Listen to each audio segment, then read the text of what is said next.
Zombieland. That's right, 10 years ago we got Zombieland. 10 years ago I was a freshman in high school. Time flies, kids.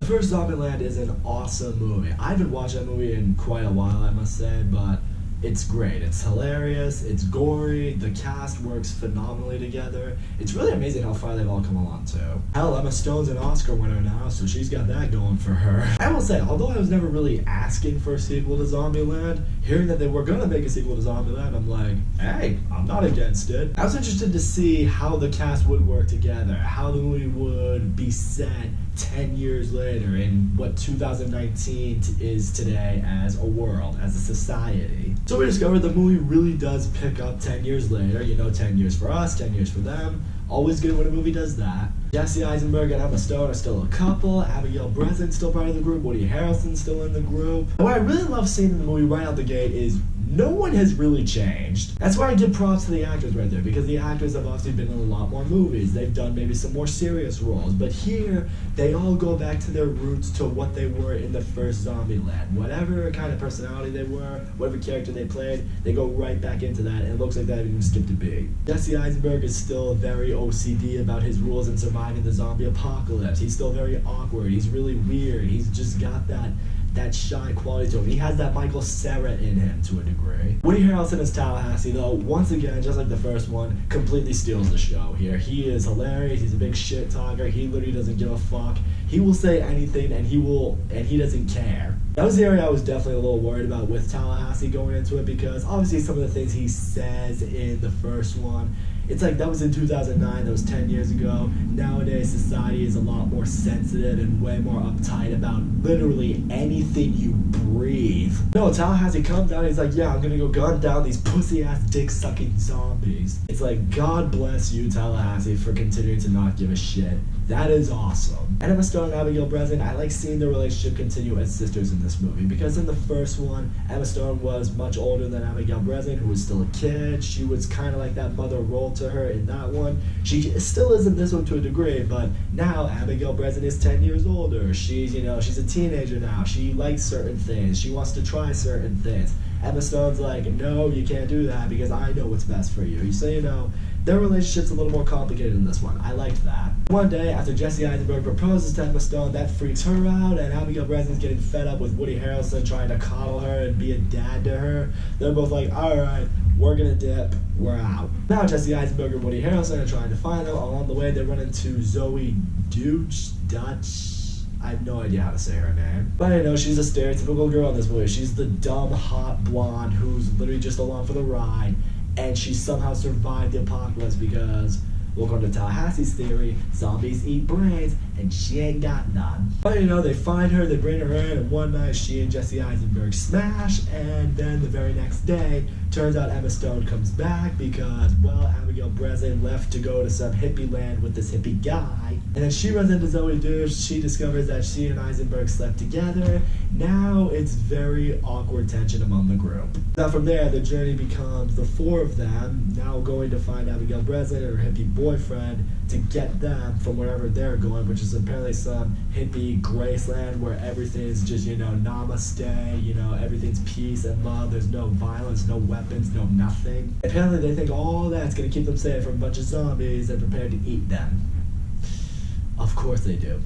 It's how hippies think. From here, we just get reminded of what Zombieland did that made us like Zombieland so much. I love seeing them work together as a team and taking out different zombies. I love seeing the different classes that they got different zombies in. Ones that are dumb, ones that are more stealthy, ones that can really hunt you. And they're all really efficient in taking out the different zombies. Even Jesse Eisenberg, which is great because you just look at Jesse Eisenberg and you don't see someone who can really hold his own in the apocalypse. You just look at Jesse Eisenberg, you're just like, yeah, you'd be the first one to die. Nope, he's made it this far and he knows how to kill. We do even meet a few new characters in this movie as it goes along. We run into Luke Wilson and, I forget that guy's name. I think he's in the Verizon commercials. But they come into a crossroads with them because Woody Harrelson, apparently Luke Wilson's girlfriend, played by Rosario Dawson. So now there's tension there. But what I like seeing is you look at Luke Wilson and the Verizon guy, and they're basically exactly what Tallahassee and Jesse Eisenberg are like, and it's awesome. I did like seeing Rosario Dawson in this movie. I thought she was a really good character. I liked seeing the romantic interest that she played into Tallahassee because it kind of, I don't know, it gives a storyline with Tallahassee that we hadn't really seen before. I don't know, it just reminds everyone in this world like, hey, there's love for everyone. Jesse Eisenberg found it with Emma Stone. Seriously, Emma Stone, who's like way out of his fucking league. Even the action in this movie is really well done. When fights are going down, there's the one fight where Luke Wilson and Verizon both get killed in like the zombie apocalypse fight. But with the way they play it out, it's like for a while, it's all just one continuous shot.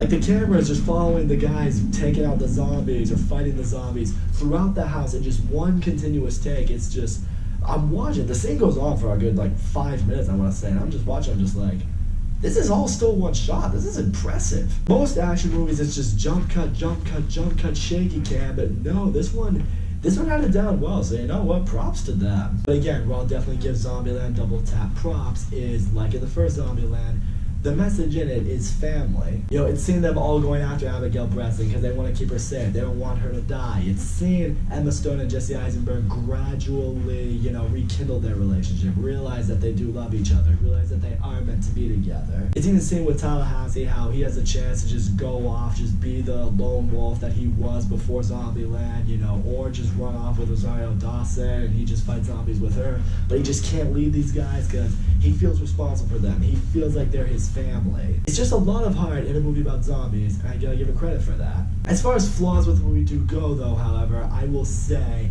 as the movie does go along, you do see a lot of redundant humor that we're kind of used to seeing. What I will also say is the fact that the first Zombieland came out 10 years ago.